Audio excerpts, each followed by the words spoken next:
everyone. I am Jenny Dietrich. Welcome to our only our third Spin Sucks Fireside Chat. Our next guest is actually coming to you from Charlotte, North Carolina, where he gave the lunch keynote at Super Niche, a conference we may actually talk about. I always joke that he lives and works literally less than a mile away from me, but I only see him when I leave town. In fact, I just saw him last week at Social Media Marketing World in San Diego. I see him in Cleveland. I see him all over the place. I never see him in Chicago. That said, I did see him twice at the end of last year, which we're also going to talk about. Andy Crestodina needs no introduction. Please welcome him. He's the co-founder and strategic director of Orbit Media Studios. He is a top-rated content marketing speaker at national conferences.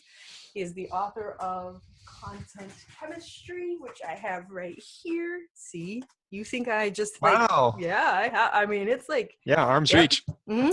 And the co-host of the Content Matters podcast. In my opinion, the reason that Andy is so popular, and he is very popular, is because he takes what can be really, really complicated, especially for communicators, and makes them easy for us all, not only to understand, but to implement them. So no pressure, Andy, but that's sort of what I expect for you to do today. Okay, let's do it. I'm ready. All right, you ready? Okay. Yes.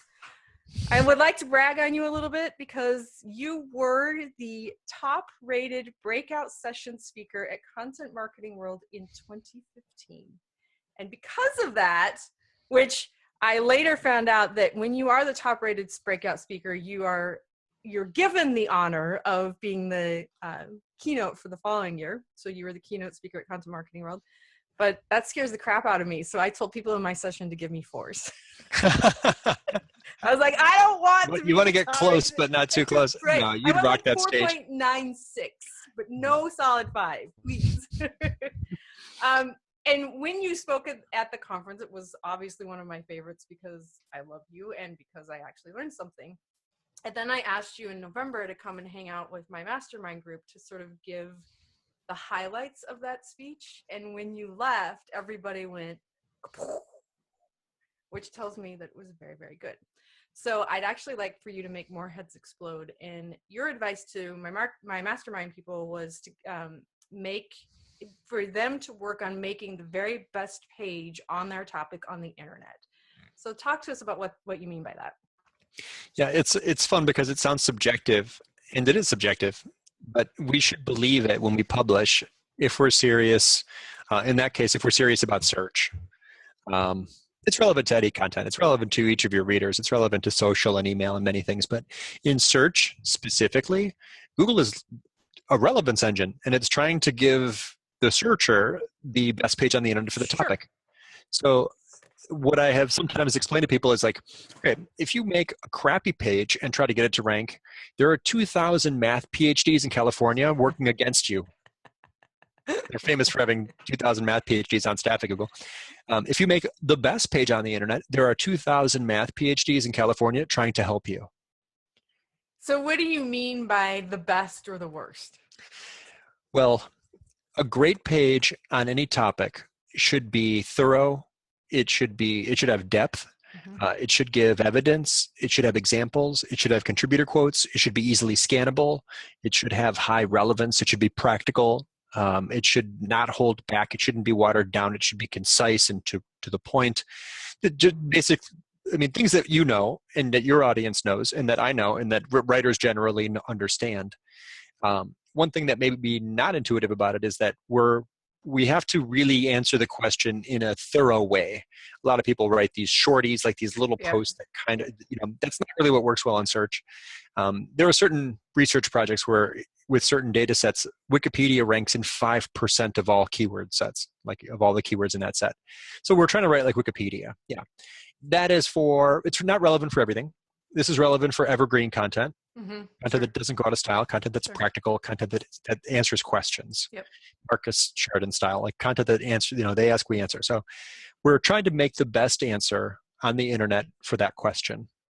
Now, there are prescriptive ways to do it. There are ways to find all the related questions for the topic. We can use tools like, and you know these, right? answerthepublic.com. With the guy who's on the front page. Of Yeah, like picking the his teeth. right, that creepy video, background video of the old guy with the white beard.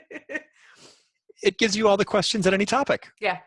And I've done articles where someone said, "Oh, you should write about topic X." I'm like, "Oh, how am I going to start? That thing is just a giant topic." Just put the topic into Answer the Public, and then just take the best questions and use those as your subheaders. And just give long, detailed answers.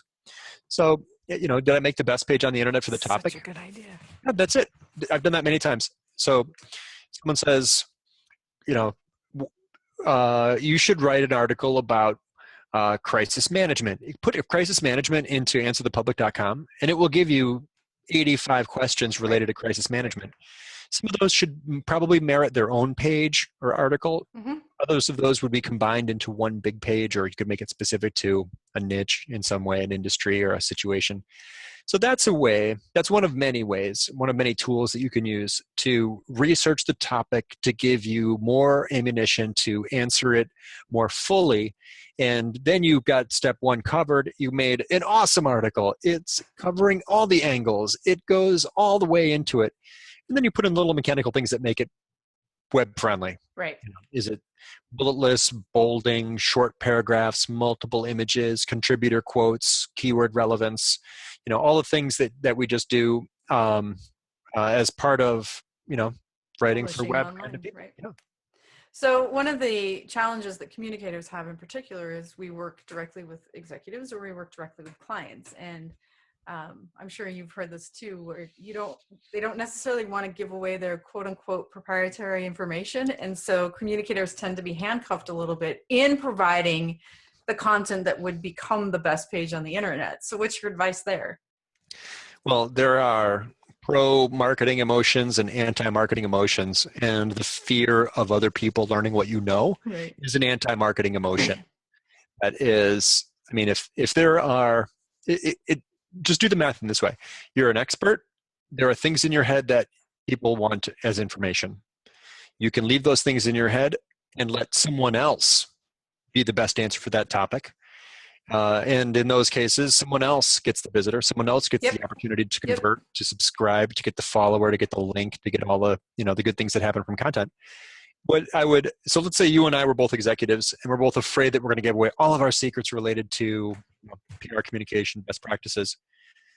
We should just go search for those topics. Someone else has already given that information away anyway. Right. Someone else is winning that visitor anyway. Yeah. So I try to motivate executives by just pretending to be the audience and just showing them what the audience would do and ask them, how come you're losing? How come you're not relevant? Why have you decided to be irrelevant on this topic? That word sometimes helps. Yeah, I'm sure it does. People like to have their ego stroke, and that helps. They're competitive. Well, yeah. You're speaking to the right person on that. I know you are. I know you are. You totally get that feeling. I do too. So you and I are both really big fans of Moz, and I love advising communicators on the use of the Moz toolbar as they're building their editorial calendars. But the way that you use it, which I think is really compelling, is to review your keyword rankings and then give love to the pages that are dropping in search results. So talk to us about how you do that, the process, and how communicators could use that same idea. Yeah. Well, nobody would ever ask me for financial planning advice, but I compare it to a stock. So like, this is my portfolio. Sure. I see all the key phrases I'm tracking. And Moz doesn't know them by default, so you have to enter them. Right. So step one, actually, I would recommend is going to Google Analytics and go to Acquisition Search Console Queries.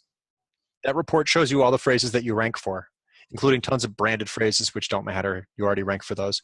It gives you tons of irrelevant phrases, low traffic phrases, phrases you rank on page 50. Who cares? But the valuable ones, take out of the queries report and put them into Moz so you're tracking them in a place that's more visible. Google Analytics doesn't track rankings over time. Right. That's not a report that exists in GA. Yep. So once you put them in Moz, they're going to be on your radar. So now when you go track your, it refreshes I don't know how often, every couple weeks or something. Then you go back and you look, and it shows you little green arrows up or little red arrows down. Right. You can see I am gaining or losing for this phrase? I'm becoming more relevant or less relevant for this topic. So do a couple of ideas. One is you see the tipping points. I'm almost on page 1, or I'm falling, I'm almost falling to page 2, or I'm close to the top 3. So these are places where a little extra love could give those phrases and corresponding pages a lot more visibility. A little love can mean a lot more visibility if you know where the love is needed. And people often say, "Oh, Andy, that's like way too much work. I have no time and energy to focus." But I actually do it specifically because I have no time. Right? Right. Yeah. I want to get more juice for every squeeze. And that is a place where I know exactly how to get the best outcome for the smallest effort. And one of the things that you suggested in doing that, which I love, is, we all get asked to do interviews, and you don't have to be, Andy Crestodina to get these kinds of requests. Trade publications are asking, media outlets are asking, but they'll ask for quotes or, quick snippet interviews. And it's one of the things that made my head explode, because it was one of those things that I was just like, why did I never think of that? Is going into Moz and figuring out which pages are starting to decrease, and then using that link in your interviews. Yeah, I'll go a step further with you now, and a trick I've started to use, I don't mind sharing. So when you look at that report in Moz, like your stock ticker, like your financial report, and you see, these are the 5 phrases that really could benefit the most. These are the 5 corresponding pages that could benefit the most from a little bit of love. Right. A little bit more relevance, an extra mention here or there. So those go on a list, and I have a list. It's called my focus list. It's on a spreadsheet where I see these, and then someone says, "Hey, would you like to contribute to this roundup, or would you like to be in this poster? I'm working on an idea, or can I interview you for X?" And that's happens to, I mean, even all of us kind of get exposed to those things, and a lot, for years I didn't pay that much attention to them, but now I'm thinking differently about them, because if I say yes to contributing to a roundup post, or being part of an interview, or being on someone's podcast, or whatever weird thing, and then go look at that list and I see, a little bit of link love for this topic, PR metrics, would go a long way right now. Right. Then when I go contribute to that quote, if relevant, if it fits for their audience, I'm not a spammer. It's not necessarily a fit. Right. I'm not going to cram in something that's not. Right. You heard me talk about quality. I'm obsessed with quality first. But if it's a fit, then I would look for opportunities to mention that in my contribution to that roundup, or in that interview quote, or in that person who, a topic for that webinar, or whatever it is. And it will often, the editors may take it out. If so, fine, it's their audience. I'm not, right. I don't, we don't push for these things. We hope for them. Then if they include that, then I just want a link from another website to a deep link to an article. The tip that I'll share with you now, that I haven't talked about much, but I've learned recently, is that it gets sneakier, right? Don't hate me. Don't lose respect, I hope. It's a little sneakier. If your content includes images, like diagrams, then and you're contributing to someone's roundup, or you're responding to someone's email interview, then it makes perfect, and if it fits, it makes perfect sense to add the image from your original article about PR metrics, whatever it might be, into into that contributor quote, right? Now, anytime an image appears in anything, what does it need? A citation, right? Right. Image source, PR metrics, 5 ways to know the impact of your communications, right? That is a link. So adding images, this is an indirect way in which adding images and diagrams and charts into your content gives you a reason to win links, especially when you are including the image yourself in a contribution to somebody's, to some content on some other website. But why is that sneaky? I think that's actually more valuable. It is more valuable, right? And again, quality first, but it's a little, I guess the thing I feel strange about is that what I'm doing is I'm specifically adding images and charts whenever relevant, even if it's like a quote image, Sure. because I'm looking for a reason Mm-hmm. to encourage an editor of some other website to link back to me. And not take it out. Yeah. Yeah. A little sneaky. I mean, after you said that last year, I was like, oh, so then guess what my trends for 2017 were? PR metrics. Yeah. I've linked to that. We've got a great piece on. Yeah. Every trend is. What's a big trend for 2017? PR metrics. What's a big trend for SEO? PR metrics. Well, No, I'm like you. I made it. You know what though? But that's not weird at all, because, and I was in a roundup recently where it's like, what's your top tip for X? And it was a pretty broad group. And of course, the SEO guy said SEO, and the conversion people said conversion. Sure. And I was joking in Twitter afterwards, and I'm like talking to Justin Rondo, who's a A/B testing conversion guy. I'm like, yeah, that was a great post. I liked it, but everyone gave answers I was sort of expecting. And he's like, what do you want us all like to be in a band where we hand our instruments to the left?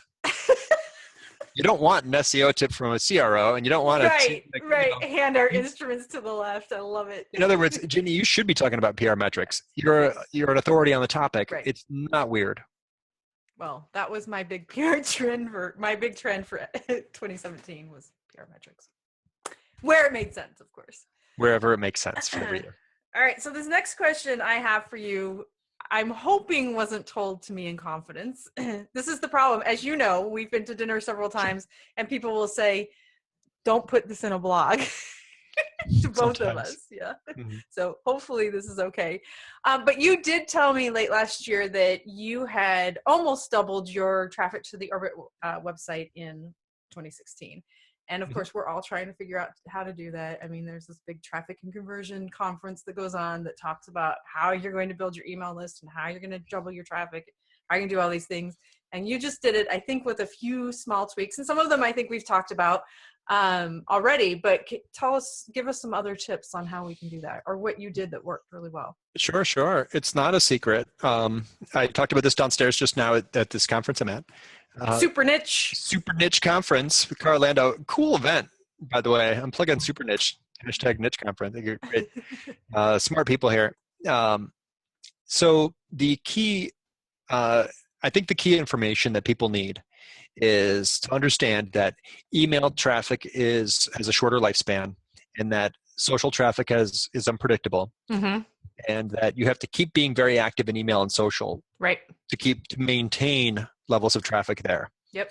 Even with a ever-growing email list, my email traffic doesn't really double every year. I don't know how to get it to double. Maybe I just need to do a better re-engagement campaign. No, I would say that's fair. It's fairly, I would agree with that. It's hard, right? Yeah. But if you can make unicorn, this is what Larry Kim says, right? He's a famous SEO. Mm-hmm. If you can create a unicorn is going to be one of those posts on your site that suddenly gets just way more traffic than the other posts. Right.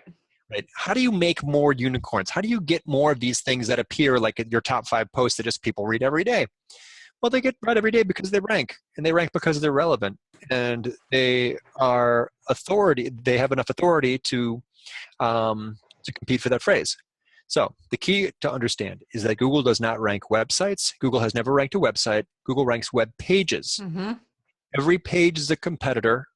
Every phrase is a competition. Mm-hmm. So we have to know what competitors can win in that competition.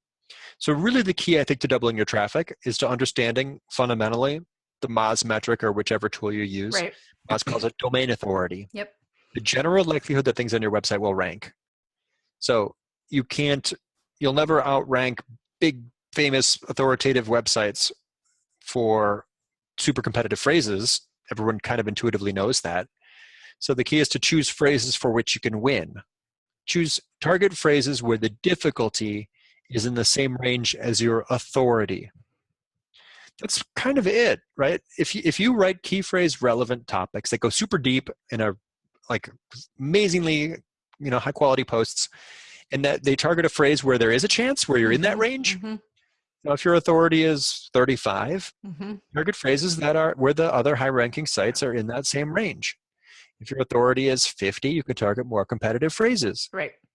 I think that is a key piece of information that when people have that and realize that, they suddenly begin to create more unicorns and have more posts that rank well because they knew, where they had a chance and where they should focus their energy. Or you could be like Mark Schaefer and write about content shock and just have it go everywhere. Now, I love that example, right? Because that's a every piece of content should have a strategy to get traffic, Right. and you know Steve Rayson from BuzzSumo? I do not. He was in. I know BuzzSumo, but I don't know Steve. Yeah, Steve, quiet guy, British guy, kind of a VC, kind of a statistician, really interesting combination of guys. So he wrote the article that analyzed 1 million pieces of content and said what gets the most links and shares.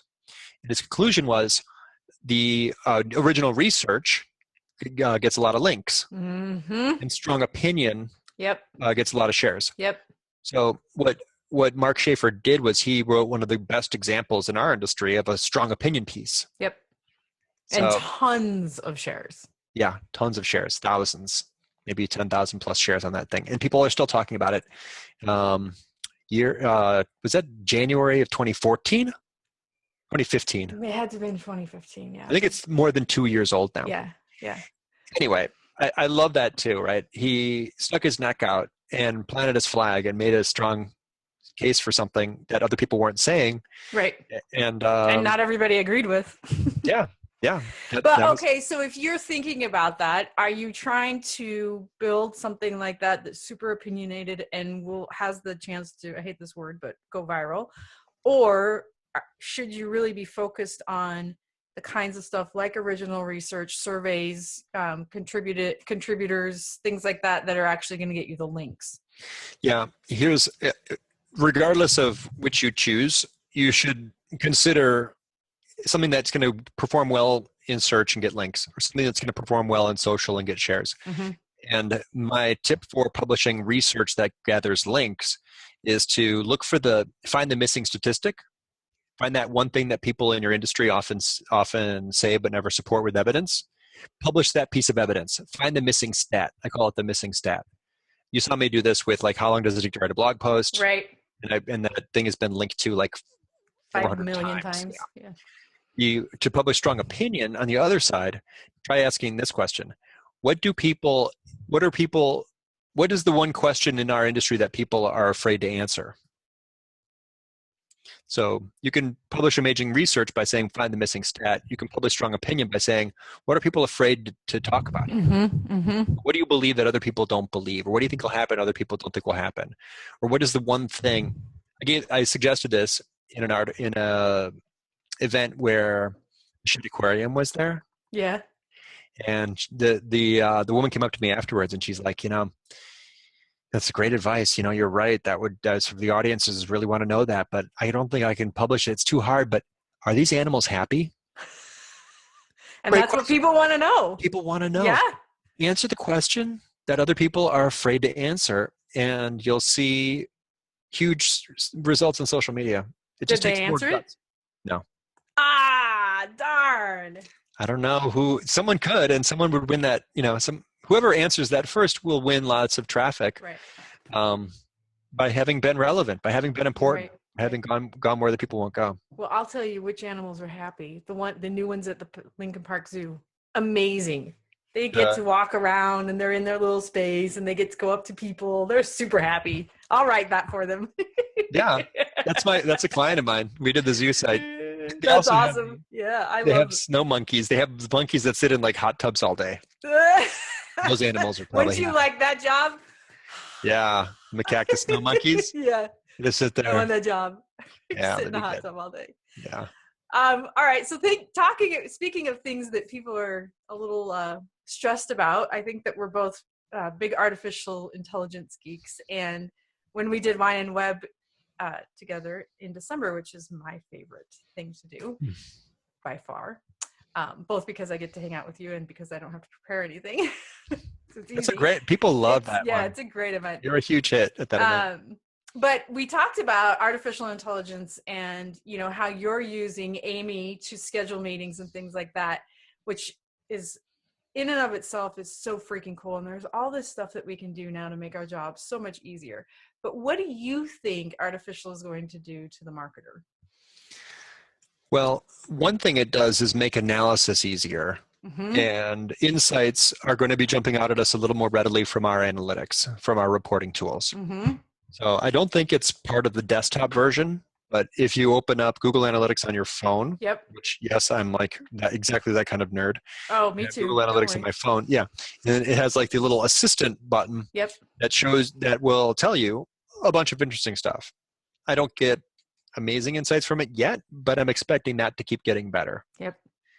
There's other things where if you have a lot of data in a spreadsheet and you're trying to figure out like what topics are working or something, there's a little assistant button in the corner of Google Sheets that you can just ask questions to, and I don't have to figure out how to use a pivot table. I can just ask it a question. Yeah. No more pivot tables. Yeah. So in the short and medium term, analytics or AI is going to help us. Yeah. It's going to help us by giving us better insights.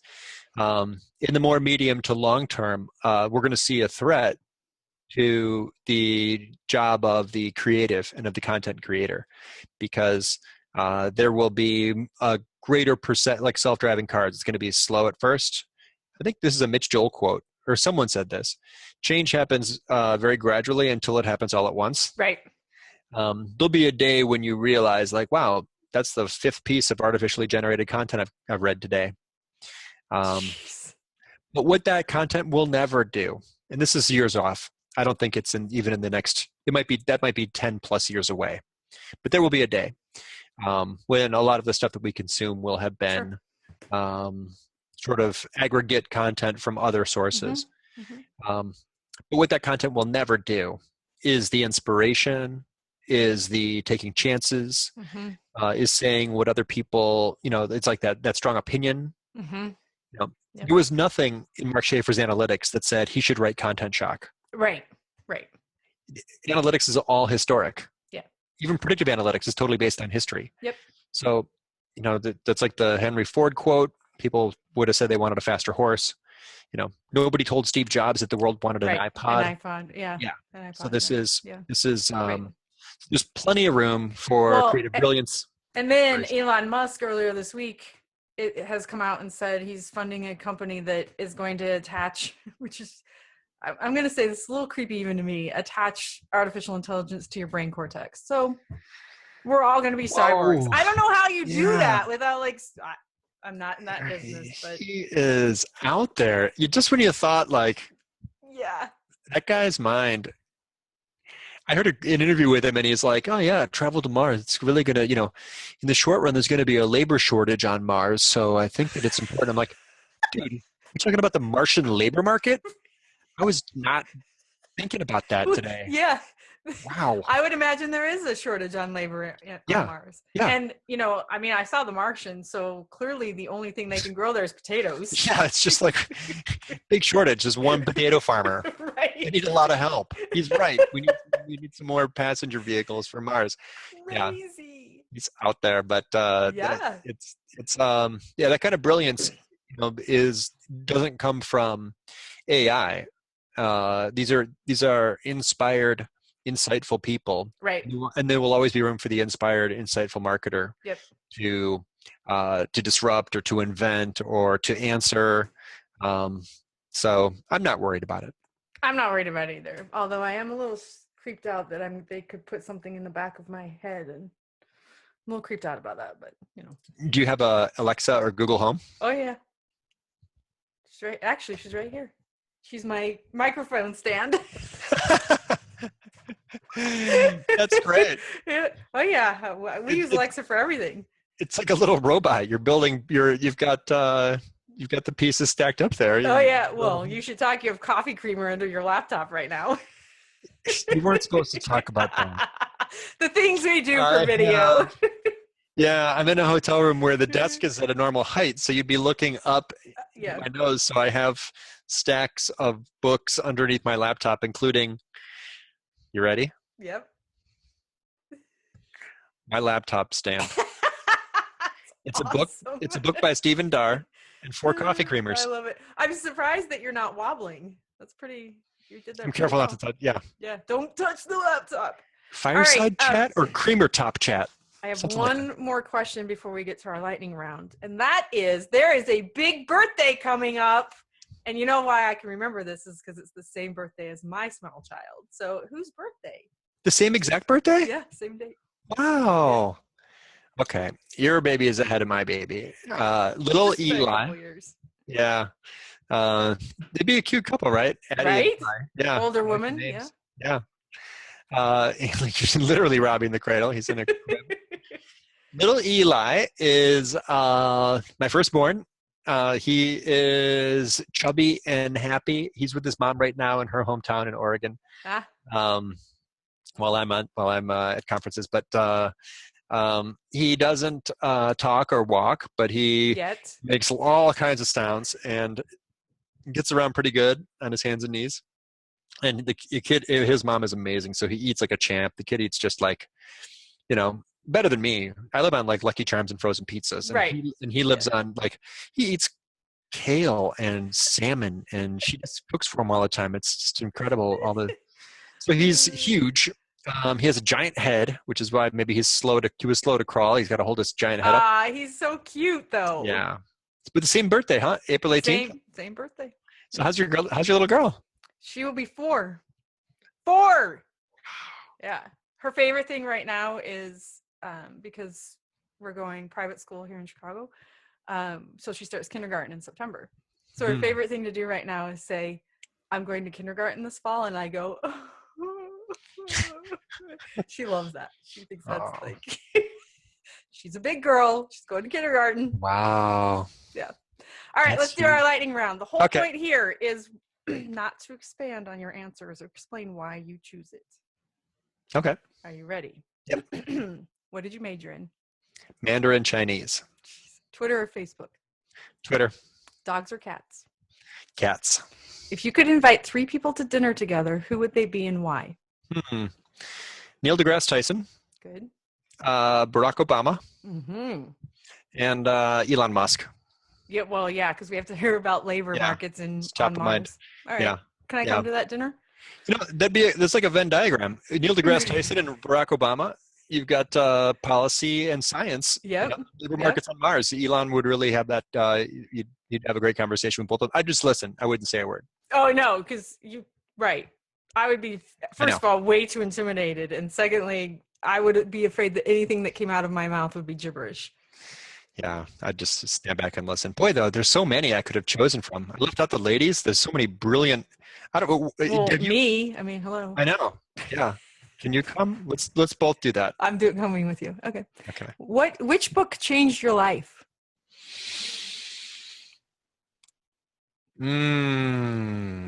That's a hard one. Like business book or life in general book? Whatever.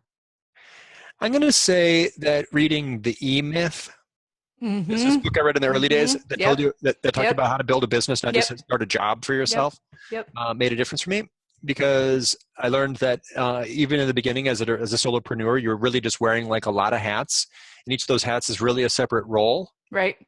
And that in the long run, you need to look for ways to put those hats on other people. Yep.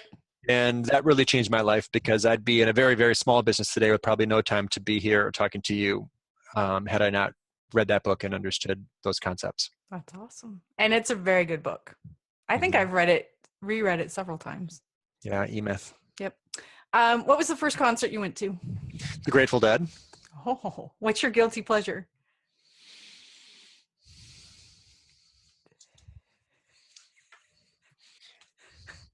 Zelda. I have a new guilty pleasure. This is a Nintendo Switch that you travel with. Yeah. I'll get back to you in just a minute on that. Hold on. I'll be back in a minute, okay? Gosh, stop it. If you could have any superpower, what would it be? The power to regenerate archaeological ruins into lost cities. Wouldn't that be amazing? Most people want to, be able to fly or see through people, or you want to. I just like thieves would come out of the ground and be like, wow. Of course. Yeah. What did you want to be when you grew up? I was supposed to be an architect. Is that what you wanted to be? I did want to be an architect. I wanted to make things that are both functional. It's the overlap between art and science, and so I sort of do that now with web, which is creative and technical. It's functional design, usable design, but everything I make is just pixels, so it could all be deleted. Which goes to the conversation we had before I started recording, which was you build things and Eli pushes them down. That's right. I know. Yeah, exactly. Yeah. And that beautiful Cinderella castle behind you, is that the actual like Disney? Like, that's amazing. Yeah. The best part about this, let's see if I can do it without breaking it, is, watch until you break it. The inside is all the princess rooms. Wow. Yeah. So you've got like, I am feeling better about Zelda. Look what you have. Right? Oh, look at the mirror. I know. Oh, that is really cool. It's super cool. Wow. Yeah. They're so good at that. Freaking amazing. I love it. I can't wait for that. Yeah. It's coming. It's coming. I'm Not excited. much longer. Yeah. What is your dream vacation? A liveaboard. I've never done it, but scuba diving on a liveaboard boat is probably South Pacific. Oh, wow. Yeah, scuba diving 3 times a day in like Fiji or someplace would be my dream. Yeah, right. Yeah. What haven't you done professionally that's on your bucket list for this year? I would like to create a school or an academy. Maybe not like an online school for classes the way a lot of people do, but create some kind of combine everything I've learned into one curriculum. And make it into like the Orbit Academy or some kind of school. I love it. It's a professional goal that I hope to have done by this time next year. Love it. Well, you know somebody who has a little bit of experience with that. So yeah, well, they collaborate. Call me if you want to help. So other than that, what's next for you? What's next for Orbit? What's going on this year? Well, Orbit is, in the long run, going to create an additional service. We're a web design and development company, but we know that there's so many things that we could be doing to give clients more value. So we're going to create some kind of additional service where we do optimization. We're agnostic. It could be conversion or it could be search optimization. Yep. So we get a lot of our clients get a lot of bad advice from a lot of marketing firms post-launch, and I watch them just spend stupid money and get nothing. Yes. So we want to stay involved in a strategic and consultative and helpful way, and probably do a lot more with clients after the website's launched, do work in analytics, in search optimization, and in conversion. That's awesome. Yeah. You also, I know we've been talking about this for years, but you also should do content development. I'm going to leave that to pros like you. You've got that one covered. You are one of the pros. That sounds like, well, you know that world. I mean, it'd be tough to, isn't that tough to write for other people's brands and do content for other voices? No, and it's not. Nah. I think if you, like, I've found a group of journalists, right? Former journalists they're very good at it. Very good at it. It's not scalable. That's the problem. Yeah. Until, we have businesses like Narrative Science taking over and creating algorithms for us to automate the process. Invasion of the robots. Yeah. Andy, thank you so much for being here. This is awesome as always. Artificial intelligence, the robots, SEO, content development, Moz, like everything. Holy cow. So thank you. Cinderella's Castle, Elon I wrote down Musk. 4 things I need to do. So even I learned something. And this is like the 4th time I've talked to you about this topic. So thank you. Anytime. And everybody else, stay tuned for next month. We have April 28th with Ann Hanley. We're going to talk tiny houses, deep work, and slow marketing. Bye.